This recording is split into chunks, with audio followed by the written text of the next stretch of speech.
a saludar. Saludos, saludos, vengo a saludar. A la familia de Plantwise venimos a saludar. Saludos a toda la familia de Plantwise, comunidad Plantwise. Bendiciones, qué bueno verles un día como hoy. Si te creías que un live yo no tendría, te has podido dar tremenda cogida. Bueno, amigos y amigas, este live para mí es muy especial por varias razones. Una, porque el invitado, este que está aquí, es mi amadísimo esposo Jeffrey Blogievich, silvicultor o dazónomo, también se conoce. Y detrás de la cámara, el técnico de hoy, tenemos a Anthony Martínez de Casa Vegana de la Comunidad. Así que miren qué combo rico. Vamos a ver cómo mezclamos esto de silvicultura con lo que es alimentación a base de plantas, que es lo que siempre nos interesa. Pero primero vamos a darle la oportunidad y voy a soltar la maraquita porque era para esperar que 2 o 3 se conectaran. ¿Cómo estamos? ¿Hay 2 o 3 por ahí?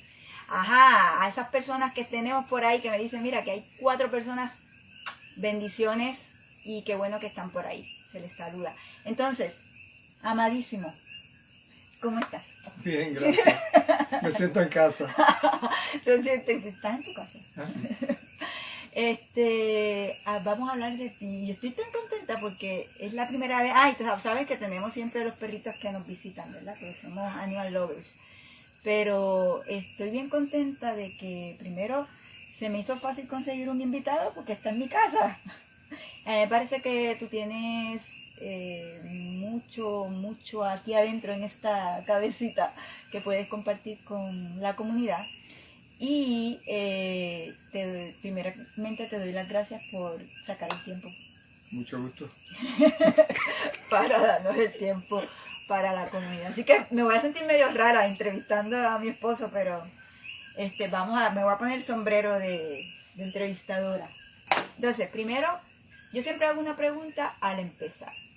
Y es que, ¿cómo era tu vida antes de haber cambiado tu estilo alimentario?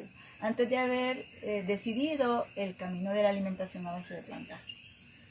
Bueno, como muchos estudiantes universitarios, pues era muy básico, ¿no? Y yo creo que tú llegaste a ver, después de ser estudiante universitario, continué con esa alimentación muy básica, ¿no? Bueno, ¿qué te puedo decir? Grano, ¿verdad? Básico, arroz, lo más fácil. Tuna, comía atún como loco. Que Sí. Estaba ya enlatado. No era muy balanceado, no era lo más fácil que pudiera. ¿Y qué hizo? ¿Cuál fue ese clic que hizo que tú cambiaras de alimentación? Bueno, básicamente empezó en la universidad. Yo quería con una clase que se llama Plantas Interesantes y Comestibles. Y no logré entrar, ¿no? Ya se había llenado la clase. Pero logré entrar a una clase que era era del mismo profesor en el otro semestre, mi último semestre, que se llamaba Carnes Interesantes y Comestibles. Y entonces, pues ese profesor mató frente a nosotros, ¿verdad? Días separados, pues 3 puercos. Cada puerco pues pesaba 350 libras y gritaban un montón. Y entonces uno pues, ¿verdad? Estaba contento, ¿no? De que la agonía se acababa. Era fuerte escucharlo, pero más fuerte fue cuando él sacó un cordero. Y entonces el cordero pues era todo lo contrario. El cordero pues no grita, simplemente te mira. Y me miró con esos ojos, ¿no? Antes de que el profesor lo matara, y entonces esa se me quedó registrado, ¿no? Y todavía, ¿verdad? Todavía. Y entonces ahí pues como que tomé la decisión de eliminar todas las carnes rojas. Después en el 94, pues a través de una experiencia espiritual que tuve y de un libro de Deepak Chopra, el de Perfect Health, que me llegó en esos momentos, pues decidí pues eliminar todas las carnes, toda la carne, ¿no? Entonces me hice vegetariano. También en ese momento, aunque no era que debía del alcohol mucho, pero también aproveché, porque lo mencionaba el libro, pues dejé el alcohol en el 94. Y entonces creo que fue hace como 6 años, nosotros vimos la película What the Health, porque todavía consumíamos queso y... derivados de la leche. Sí, Yogur. sí, y mantecado, y mantequilla. Y entonces pues después de esa película, pues nosotros ¿verdad? Decidimos pues íbamos a dejarlo. No fue difícil Ya no fue dejarlo. difícil, sí. Y debo decir que nunca me he sentido con tanta energía. O sea, entiendo que, ¿verdad? No solamente la alimentación, sino la meditación, el descanso, ¿no? Y el evitar toxinas, ¿no? Como el alcohol, ¿verdad? Que no estoy diciendo que dice nadie que tenga que hacer, pero obviamente pues... Es lo que te ha funcionado. Me ha funcionado, exacto. Muy bien. Entonces, para explicar qué es un silvicultor, ¿qué significa esa palabra? Silvicultor o dasónomo, que Sí. es otra palabra también que se utiliza. Sí, bueno, la silvicultura es el estudio, manejo, cuido, protección de la selva, ¿no? De los bosques. Dasonomía, pues, significa lo mismo. Y entonces, pues, yo estudié, hice un bachillerato y una maestría en manejo de bosques. Puerto Rico, pues, no hay una cultura forestal como tal, como en otros países, ¿verdad? De corte entre saques de árboles para madera y tal vez otros productos no madereros. Así que trabajé más que nada en el gobierno, en proyectos de conservación y ¿verdad? Con compañías sin fines de lucro. Así que más que nada pues me he desenvuelto en la protección, entender rehabilitación de terreno, que es lo que estamos haciendo aquí en la finca. Estamos buscando devolverle la estructura y la función del bosque original, no necesariamente con la misma especie, sino con especies que son útiles, especialmente para nosotros que somos veganos, ¿verdad? Una pregunta, primero voy a hacer una pausa y quiero saber si están escuchando bien, porque no estamos usando micrófono, simplemente el sonido que sale de... ¿Sí? ¿Hay alguien que nos pueda decir al otro lado si se escucha bien? Si lo están entendiendo. ¿Cómo tú ves eso, Anthony? Nadie está diciendo nada. Nadie... No. Ok. Pero si nadie se está quejando... Francia dice que sí. Frances nos dice que se escucha Sí, bien, escucha bien. que se escucha Ok. bien. Okay. Gracias, Frances. Y un beso Sí. y felicidades. Sí, Ok, perfecto. todo el mundo está bien. Muy bien. Y entonces, háblanos de qué mencionaste ahorita, lo que es bosques originarios. Uh-huh. Explícame un poco sobre ese tema. Sí. ¿Qué es bosques originarios? ¿Qué se considera un bosque originario? Bueno, todo Puerto Rico, y esto yo lo digo mucho, ¿verdad? Todo Puerto Rico quiere ser bosque. Si nosotros abandonamos un lugar 20, 30 años, pues se revierte a bosque, porque aquí hay la humedad y aquí hay la precipitación, ¿no? Para que haya bosque, para que sea un ecosistema complejo de diferentes estratos, ¿no? Dosel de árboles a 80 pies, 70 pies, 60 pies, bejuco, herbácea, arbusto, ¿verdad? Es como un diseño bien complejo, muy ecológicamente muy sostenible. ¿Qué sucede? Pues aquí se deforestó, ¿verdad? Se deforestó mucho hasta el año 1940, cuando empezó el proyecto Mano a la Obra, industrialización, donde muchos de estos terrenos fueron abandonados, ¿verdad? Y se hizo algo de reforestación, pero más que nada mediante unos árboles que se han traído, ¿no? Que son exóticos. Pero la idea de reforestar se ha reforestado. No era para comida. La idea de reforestar era más que nada protección de las cuencas hidrográficas, o sea, estos eran lugares donde, ¿verdad? Era importante, porque las pendientes eran fuertes, ¿no? Proteger el suelo, evitar la erosión, porque aunque se dejó la caña, ¿verdad? La industria de la caña, también, estos lugares siguieron deforestados porque se usaron para la ganadería, ¿no? Ujú. Así que, pero también se ha ido abandonando la ganadería, así que ha vuelto este bosque, pero el asunto es que estos bosques no se parecen a lo que era original, porque no hay una complejidad en términos de especies, ¿verdad? De estructura, tenemos árboles que no han hecho el favor, ¿no? de reforestar, pero no son tan útiles. O sea, para nosotros, por ejemplo, no producen fruta. El famoso, ¿verdad? Tulipán africano, que es un árbol que crece muy rápido, y tan rápido que la madera ni siquiera es útil, no produce fruto. Pero la idea es ir enriqueciendo estos bosques con árboles que son útiles, como la pana, palmas de azaí, por ejemplo, palmas de pejibaye, palmas de coco.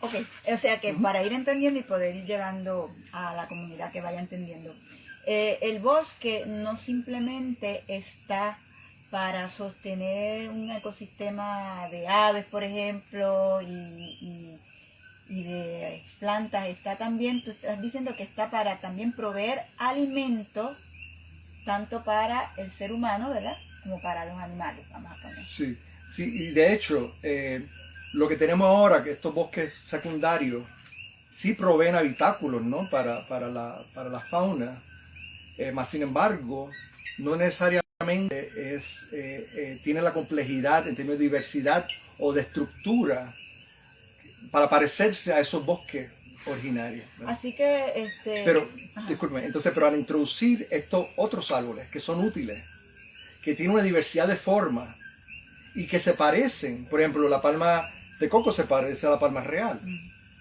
O sea eso se llama forestería análoga, es análogo, se parece en términos de estructura y función. Entonces lo que tenemos el beneficio de tener habitáculos para vida silvestre, protección de cuenca hidrográfica, oportunidades recreativas y oportunidades de alimentarnos, ¿ves? Y que es tan importante, especialmente nosotros tenemos una gran oportunidad porque somos tal vez el único país tropical donde tenemos cada año más bosque, ¿ves? Pero que no lo utilizamos, o sea, estamos alienados de él. Pensamos que preservando algunos lugares y olvidándonos del resto, pues ya estamos bien, pero entonces no nos ocupamos de conservar esos otros lugares porque no tienen valor para nosotros, porque no nos estamos alimentando materialmente ni espiritualmente de eso, porque no hay una conexión. La conexión. O sea que, también quiero hablar un poquito de eso. Tenemos muchas cosas aquí. Hablaste de bosque sostenible. Sí. Entonces, quiero que definas un poco el término sostenible. Okay. Pues un ecosistema sostenible o un recurso sostenible es aquel que nosotros lo utilizamos, lo aprovechamos, pero sin menoscabar las oportunidades de generaciones futuras de hacer un uso óptimo también de ese recurso. Eso se refiere a sostenible. O sea, especialmente si vamos, por ejemplo, aquí estamos en la finca, estamos sembrando majo, un árbol que a los 10 años se puede cortar, se puede hacer tabla, de hecho, ella retolla y puede retollar 10 veces, o sea que no estamos eliminando el árbol, estamos utilizando, entonces eso es sostenible, ¿eh? No estamos eliminando, tal vez por un tiempo estamos afectando un poco la cobertura forestal, pero rápidamente se llena de nuevo. O sea, que sostenible es eso, es sostenible que no pensemos solamente en nosotros, en extracción, sino que pensemos en conservación. ¿En qué vamos a dejar para las futuras generaciones? ¿Cómo hacerlo? ¿Cómo hacerlo de una forma inteligente? O sea, es imitando los procesos de la naturaleza. Hablamos hay ciencia, ¿no? Hay mucha ciencia sobre esto, pero también hay mucha sabiduría ancestral. O sea, si nosotros podemos utilizar los conocimientos de pueblos indígenas que hoy todavía hacen uso, ¿verdad?, óptimo de sus recursos de una forma sostenible, tomar teoría de la ciencia Y eso lo que se ha hecho con esta práctica que se llama forestería análoga. Ok, vamos a hablar un poquito más de forestería análoga. Abunda un poco sobre qué hace la forestería análoga y cómo eso se alinea a lo de la alimentación a base de plantas. ¿Cómo lo podemos alinear? Bueno, la forestería análoga va primero, no vamos a decir que no fue diseñado originalmente en términos de satisfacción de alimento, ¿verdad? De la persona, ni de madera necesariamente. Lo primero es ver cuál fue la estructura y el funcionamiento original. Tenemos unas plantas que se parecen de esta forma y crecen hasta tan alto, ¿verdad? Entonces, ¿qué otras plantas podemos introducir que se parezcan a eso? Pero que sean útiles, ¿tú refieres Bueno, a que nos dé... pero originalmente, o sea, para que proveyera habitáculo para la fauna, ¿verdad? Y que protegiera los suelos y las aguas. Pero entonces podemos, ¿verdad?, llevar un paso más que es sumamente importante y que es necesario porque el agricultor, eso es lo que le interesa. Y de hecho, la forestería análoga es la permacultura más amistosa al ambiente, porque lo que estamos haciendo es tomando en cuenta qué se supone que haya en ese lugar, ¿no? Y entonces, pues es importante también, o sea, esto no es una colección de plantas, de frutales, ¿verdad? Como a veces hay colecciones, y eso está muy bien tener colecciones. Pero porque esto lo que buscamos es tener plantas que son densas en nutrientes. O sea, unas que son claves. Panapén, panepepita, cacao. Dentro de ahí hay especias que crecen en la sombra. El cardamomo, la cúrcuma, por ejemplo. Los guineos, plátanos. O sea, que sí son plantas que tienen que tener algo de, ¿verdad?, de tolerancia a la sombra. Y también tenemos que pensar en tener unos pequeños claros dentro de ahí, del bosque, para entonces crecer plantas que son intolerantes a la sombra. Ahora, esos claros deben ser pequeños. ¿Por qué? Porque con el cambio climático, con el calentamiento que estamos teniendo, llega un punto en que las plantas, creo que es 94 a 115 grados, dependiendo de la especie, dejan de fotosintetizar. Entonces, por lo tanto, de crecer y por lo tanto se mueren. Así que eso, claro, tiene que ser pequeño para que el bosque tenga un efecto de moderación. O sea, eso que se busca y lo que yo, ¿verdad?, me interesa mucho es que nosotros fomentemos la soberanía alimentaria, la seguridad alimentaria. Nosotros importamos casi todo, ¿verdad?, lo que nos comemos, la gran mayor parte de lo que nos comemos. Y hemos visto que puede ocurrir, ¿verdad?, ante los desastres. Entonces, nosotros estaríamos beneficiándonos, yo creo, o sea, como personas, teniendo de nuevo una relación con el bosque. O sea, no simplemente entrar a un sitio que diga no pise la grama y entonces pasar por ahí, ay, qué lindo, qué bonito mantienen esto, sino que interactuemos, ¿no? Porque eso nos alimenta a nosotros espiritualmente. ¿Y de qué manera nosotros podemos interactuar con el bosque? Que uno puede entrar y relacionarse, ¿verdad? Sí. De muchas maneras. ¿De qué manera? Pues yo quiero que tú compartas. Bueno, yo debo decir que el bosque ha sido una fuente de sanación para mí. O sea, ¿verdad? Estamos viviendo una sociedad, yo creo que el que encarna en Puerto Rico, aunque tenemos muchos privilegios y muchas bendiciones, ¿verdad?, también debemos reconocer que hay muchos retos. Y para mí el bosque ha sido mi salvación, ¿no? Y producto del bosque, por ejemplo, madera para que uno haga su fueguito y entonces, ¿verdad?, mirar el fuego es una oportunidad de crecer en creatividad, por ejemplo. El ver los procesos de cambio. Por ejemplo, sembrar, nosotros sembramos hace unos años un arbolito de pana, yo lo estaba viendo, de panapén, y ya está grande, ya tal vez en 1 o 2 años empieza a parir. Da fruto, o sea, eso es alimento para el alma, o sea, poder ver eso, ¿no? Esos ciclos de nacer, de crecer, de morir, de cómo interaccionan los insectos con los frutos. Exacto, por ejemplo, he leído que es importante tener madera ¿verdad? Tirar en el suelo para que hayan larvas de los cáculos, para que puedan polinizar, porque hay unos cáculos pequeños que polinizan la guanábana y los anones. O sea, tener eso en cuenta, ¿no? Entonces, de hecho, tenemos que cambiar nuestra percepción de estética también. O sea, no ver eso como basura tirada ahí, sino que ver eso como habitáculo. O sea, dejar de estar recogiendo en bolsa No, eso es nefasto. la grama. Eso es nefasto para el ambiente. O sea, estamos ¿verdad? Quitándole la oportunidad a eso, ¿no? Estamos contaminando porque estamos llevándolo a vertedero, ¿verdad? Cuando eso lo podemos disponer de Es eso. alimento para la tierra. Definitivamente. De hecho, no solamente lo que aquí tratamos es de permacultura, ¿verdad? O sea, vamos a decir de una agricultura alterna y sostenible, pero para que sea sostenible tiene que ser regenerativa. O sea, ya esta tierra ha sido maltratada. Y entonces la idea es, a lo máximo posible, tener ciclos de descomposición, ¿no? De que se vuelva eso como suelo. O sea, que estamos hablando de la importancia de trabajar los bosques de una manera análoga para atraer frutos o sea, bueno, habitáculos para aves. Habitáculos para los aves, pero para también el sostenimiento del terreno, ¿verdad? De que no haya erosión, ese tipo de cosas.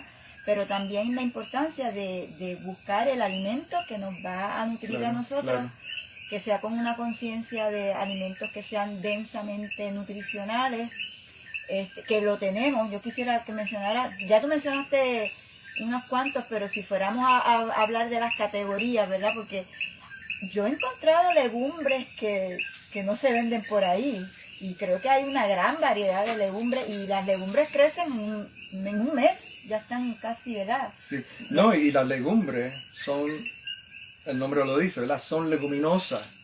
Las leguminosas son aquellas plantas que producen vaina, ¿no? Tamarindo, flamboyán, gandul, los frijoles. Y entonces esas plantas toman nitrógeno de la atmósfera y lo fijan, por eso se llaman fijadores de nitrógeno. Un buen cobertor, por ejemplo, es el maní de jardín o el maní ornamental. Es leguminosa y fija nitrógeno, o sea que en vez de tener gramas podríamos tener eso. Uno le pasa por encima con la máquina de vez en cuando y entonces eso se descompone y entonces lo que estamos abonando al terreno es nitrógeno, que es el elemento más importante para las plantas, ¿no? O sea que podemos, ¿verdad? Con sabiduría regenerar estos terrenos. No tenemos que estar, ¿verdad? Destruyendo bosques. Podemos hacer unos pequeños claros, dejar los pequeños claros que ya existen, y dentro de esos bosques sembrar todo lo que se pueda sembrar que aguante algo de sombra. De hecho, debo mencionar, cuando uno ve plantas con hojas grandes, por ejemplo, el guineo, el plátano, uno piensa, eso se originó, eso evolucionó en sombra. O sea, es su forma de obtener luz filtrada. Pero ¿por qué lo sembramos al sol completo, verdad? Lo sembramos al sol completo porque las plantas, ¿verdad? A diferencia de la gente, las plantas cuando están en el estrés florecen y echan fruto. Y eso es como, ¿verdad? Las sequías pues producen estrés en las plantas. Y entonces echan fruto porque por si mueren ellos, pues la semilla va a estar en la tierra cuando vuelven las lluvias, por ejemplo. Pero ¿por qué lo sembramos a sol completo? Porque producen más, porque están más estresadas estas plantas. Pero a la misma vez de que producen más, también al estar estresadas, pues también tienden a tener plagas, ¿verdad? Insectos, por ejemplo. Y entonces se usan pesticidas, así que tal vez no paren tanto, ¿verdad? Pero poniéndolo en el lugar donde ellos quieren estar, que es un sitio, ¿verdad? Donde hay mucha materia orgánica. Y de hecho, las rotaciones de los plátanos se hacen cada 2 años porque hay unos nemátodos, unos gusanitos que, ¿verdad? que atacan la rizoma, la parte de abajo del plátano. Pero eso ocurre porque el lugar está desprovisto de nutrientes, de materia orgánica, y por lo tanto está desprovisto de lombrices, que son los que se comen los nemátodos. O sea, si nosotros volvemos a imitar la naturaleza, como lo han hecho nuestros ancestros, ¿verdad? Por miles de años. ¿Verdad? Esto no es difícil, no es complicado, es cuestión de tener voluntad, ¿verdad? Podemos entonces tener unos, ¿verdad? En este caso, los guineos, los plátanos, que están saludables, tal vez no paren tanto, pero paren lo suficiente, por lo que tenemos que tener un poquito más de ellos, ¿verdad? Entre el bosque. Así que con inteligencia podemos hacer uso de estos bosques que están ahí para eso, ¿no? Es una convivencia, ¿verdad? Positiva de ambos lados, ¿no? Mencionaste también lo del proceso de sucesión. Ajá. Entonces me gustaría que abundaras un poco sobre eso. Okay. En el sentido de que ahí está involucrado el tipo de, Sí. de árbol o de arbusto Claro, que quieras sembrar, claro. ¿verdad? Sí, si abandonamos el terreno, abandonamos un lugar donde hay las condiciones para que haya un bosque, por ejemplo, tenemos la suficiente lluvia, cantidad de lluvia al año, tenemos la temperatura ideal, ¿verdad? Idónea para tener bosque, que son las condiciones para todo Puerto Rico, aunque, ¿verdad? La parte sur pues es un poquito más seco, unas condiciones las bosques un poquito diferentes y las especies son un poquito diferentes, pero en todos lados, Puerto Rico, podemos tener bosque. Pues si abandonamos un lugar donde, ¿verdad? Por ejemplo, un lugar que era de ganadería, pues van a entrar primero arbustos que son intolerantes a la sombra. En este caso, por ejemplo, el guayabo. Y entonces empieza a abonar el terreno, ¿no? Con materia orgánica, las hojas se caen, así que el terreno poco a poco se va haciendo más fértil. Luego entran otros arbustos y árboles, cuando vienen aves que son frugívoras, que comen fruta, y entonces tanto se le cae de la boca o a través, ¿verdad? Se le cae de la excreta. Entonces traen plantas que son que son tolerantes a la sombra, que nacen en la sombra del guayabo o en otros árboles. Y eso tiende a ser más valioso en términos de madera, porque crece más lento, y también en términos de fruta, ¿verdad? Porque los árboles, a diferencia del guayabo, el guayabo, aunque es colonizador, intolerante a la sombra, pero es una excepción porque sí produce fruto. Pero, por ejemplo, el tulipán africano, que tiende a tener una semilla pequeña que sale volando, esa es la estrategia para colonizar lugares donde hay sol, ¿verdad? La semilla cae en todos lados, cae en la sombra, pero no nace en la sombra. O sea que lo que mantiene, vamos a decir, aguantado al tulipán africano, esto es la sombra. O sea, entonces lo que queremos tener sombra, porque queremos tener lugares donde evitamos tener pasto, porque el pasto no tiende a crecer, es intolerante a la sombra. Así que el mantenimiento del lugar disminuye. O sea, la inversión, vamos a decir, en estos procesos, en estas prácticas, es al inicio mayor. Exacto. Ajá. Tú eres buen estudiante. Es al inicio mayor. Exacto. Y luego es solamente cultivar y una que otra podadita. ¿Y tú entiendes que esos tipos de procesos se pueden imitar en patio? Sí. O sea, en cualquier espacio, o sea, no tiene que ser... excepto en condominios, ¿verdad? Bueno, hay área urbana, ¿verdad? Hay que tener en cuenta de tener el árbol apropiado para el sitio apropiado, ¿no? Lo llamamos infraestructura gris, que la infraestructura verde, que son los árboles de las plantas, pues van a estar compitiendo con esa infraestructura gris, y hay que tomar eso en cuenta, ¿no? Pero ahí tenemos en Puerto Rico tanto espacio para producir, ¿verdad? Y lo que estemos produciendo, compartir. O sea, porque como sabes, nuestra meta aquí en la finca Agua Viento es producir lo que nosotros, o sea, al máximo lo que nosotros estemos consumiendo. Y entonces de ahí compartir conocimiento y compartir, ¿verdad? Material, producto con la comunidad. Y lo importante de saber que, pues, obviamente hay sitios donde hay frutos o cosechas que se dan diferentes a estos espacios, así que crear ese detalle de intercambio, exacto, de ¿verdad? trueque. Trueque, colaboración, yo creo que es maravilloso. Claro, el que tenga hidropónico, pues se concentra en hidropónico y nosotros pues le damos pana a cambio Exacto. de la lechuga. Entonces, me encanta. No sé ustedes si han aprendido algo, pero a mí me parece maravillosa la información y las posibilidades que se abren justamente en tiempos donde es necesario comenzar a sembrar, seguir sembrando, seguir buscando esa autonomía alimentaria, ¿verdad? Que por años yo sigo viendo lo mismo, el 85% es lo que se trae de afuera. Así que la variedad es posible tenerla si tenemos un tipo de ambiente como el que tú estás proponiendo. Estamos hablando de viandas, estamos hablando de legumbres, estamos hablando de frutos, ¿verdad? De vegetales, o sea que es posible hacerlo. Es posible, o sea, digo, nosotros... Nueces también, que están mencionando. Claro. Sí. De hecho, una vez germinamos la semilla de la pana de pepita y entonces hiciste Yo hice una leche riquísima. Leche de eso. pana, leche de la pana de pepita.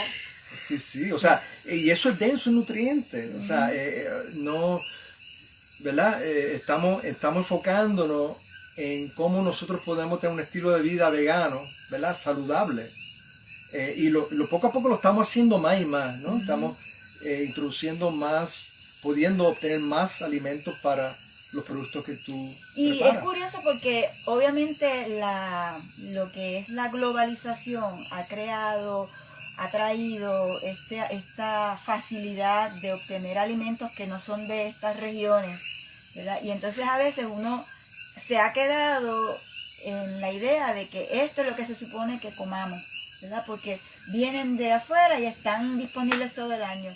Pero la realidad es que eso no es lo que se supone que esté pasando dentro de un ecosistema donde va a tener diversidad, ¿verdad?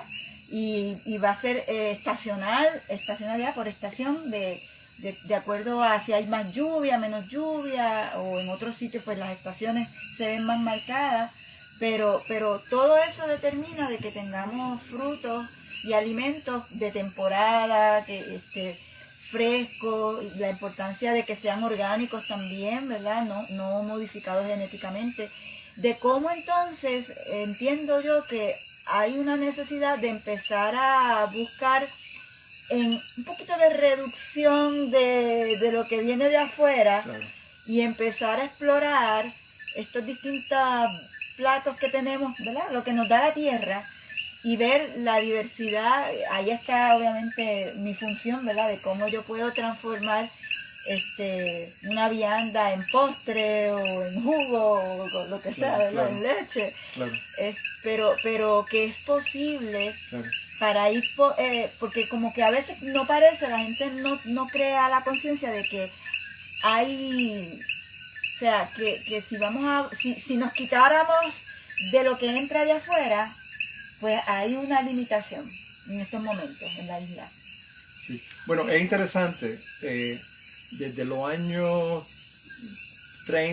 1930, 1940, la comida que se servía, ¿no?, en los comedores públicos en la escuela, y la que todavía se sigue, pero que en ese momento se estaba cambiando, o sea, hubo un proceso de cambiar el paladar, o sea, el gusto a las comidas, dejar las viandas por la papa y otras, o sea, no estamos hablando de que eso era parte de un sistema, ¿no?, que hay que cuestionar, o sea, ¿por qué tiene que seguir así? Y entender, o sea, ahora, pues, como sabes, pues hace 3 años, pues yo empecé a estudiar historia, ¿no?, y a hacer un grado en historia, y me fascina esa década de 1930 con el nuevo trato, donde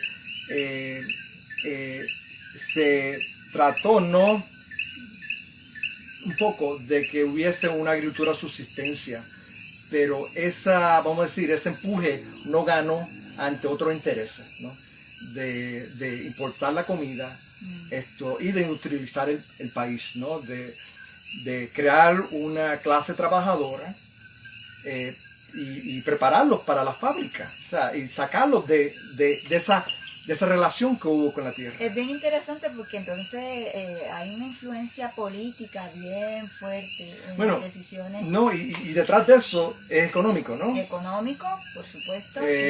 Y entonces, pero que, o sea, por eso tenemos que, vamos a decir, tenemos que imaginarnos un futuro distinto. Claro. O sea, hay oportunidades aquí de hacer un cambio, pero el cambio no se va a dar, ¿verdad?, de repente.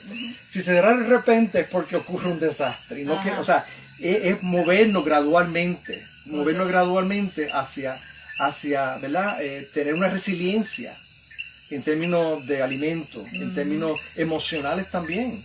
O sea, el trabajar la tierra, de hecho, llegó a un punto donde se veía como que era un retraso y estaba mal, era primitivo aquel que seguía trabajando la tierra. O sea, ahora pues tenemos una generación que dice, a mí me gusta trabajar la tierra, tú sabes, y están encontrando no solamente una satisfacción emocional, espiritual y alimentaria al hacerlo, ¿no?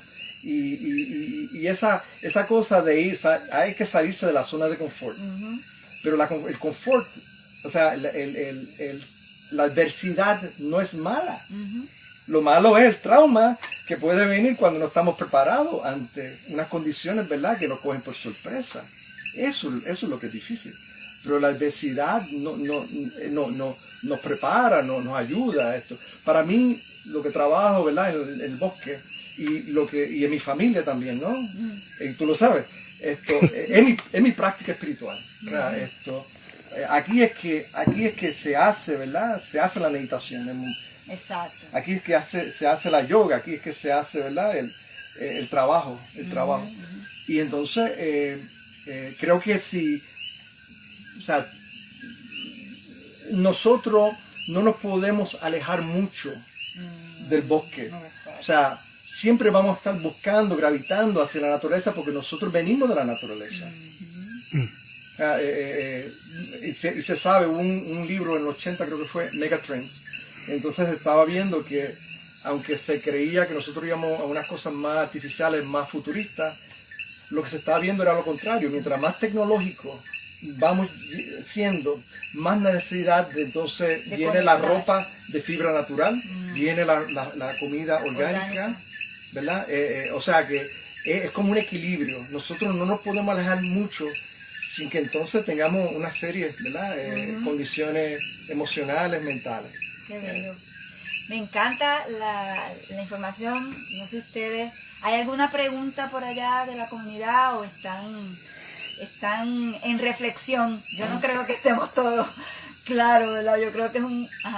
Hay un comentario sumamente importante y esto es un tema sumamente importante y se debería hacer tipo serie para instruirnos mejor al respecto. ¿Qué tienes que hablar al respecto sobre eso? Porque hay proyectos dándose. Hay una... Gracias por el comentario, que eso, ¿verdad? Sí.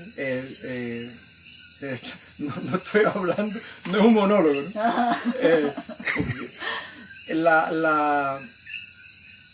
Hay una organización que se llama Red Internacional de Forestería Análoga. Su sede es en Costa Rica. Y nosotros pretendemos tener aquí en marzo un taller de forestería análoga de 2 días. 2 días presenciales, pero que vamos a tener durante esa semana, ¿verdad? Virtual. Eventos por Zoom en términos de teoría. Aquí vamos a hacerlo práctico. También se llama la Sociedad Internacional de Silvicultores Tropicales, International Society of Tropical Foresters, el Instituto Internacional de Silvicultores Tropicales, cuyo capítulo, hay un capítulo en Puerto Rico que se acaba de formar, y yo soy parte de la junta directiva con mucho honor y mucho privilegio, con mucho interés y entusiasmo, empezando ya en enero, donde vamos a tener, de hecho va a ser uno de los que van a apoyar esta gestión de forestería análoga. Así que no sé, a través de ti, tal Sí, vez, que que me quiera, envíen la persona que un quiera DM. conocer más. Nosotros pensamos tener aquí en la finca Gao Viento también 8 eventos, ¿verdad? Que van a coincidir con los solsticios, el equinoccio y entre medio para divulgar, porque nosotros nos apasiona esto. Así que tenemos una variedad interpretativa donde se explica la dinámica forestal, ¿verdad? Que natural y necesaria para tener ¿verdad? Unos productos de los cuales nos podemos beneficiar y de los cuales nuestros hijos eventualmente también se pueden beneficiar. Muy bien, así que ya saben, y para terminar, que esa es la pregunta que siempre hago, me encantaría algún consejo para nuestra comunidad que tú quieras dejar, últimas palabras. O sea, lo que pienso que todos estamos donde se supone que estemos. O sea, y yo lo que invito, ¿no? A que cada día más, cada momento más, estemos más conscientes de nuestro impacto, ¿no? En la comunidad, en nuestra familia, en nuestro ambiente. O sea, simplemente ser conscientes, no castigarnos, ¿no? Eso hay que dejarlo atrás, ese tipo de cosas. Sino traer conciencia y con un interés, ¿verdad? Tal vez ahora, el 31 de diciembre, un buen momento para quemar aquello, escribir y quemar aquello que queramos dejar atrás. Y escribir aquello que nosotros queremos, ¿no? Aquella conciencia y en qué manera nosotros podemos ser más conscientes y alimentarnos mejor y enseñar a alimentar. Y yo creo que no hay mejor modelo que simplemente, mejor forma de enseñar que ser modelo. O sea, de salud, de integridad, de paz, de armonía. Así que a eso es que vamos. Gracias, Amarillo. Un beso en cámara. ¡Wow! ¡Qué ñapa! Amigos, gracias por estar al otro lado. Este video va a quedar grabado. Gracias a nuestro amado Anthony por prestarnos las luces porque estamos en el patio. Y a las perritas se han portado también. Así que nos vemos en el nuevo año con más oportunidades para compartir con ustedes información que me parece que puede abonar a el cambio en alimentación a base de plantas, que sabemos que no es solamente cambiar de alimentación, ¿verdad? Esto es todo un endamiaje que nos sostiene y que también podamos en cada paso dejar una huella positiva para nuestro planeta, para nuestras generaciones futuras. Así que muchas bendiciones, feliz año nuevo y nos vemos próximamente. Namaste, bye bye.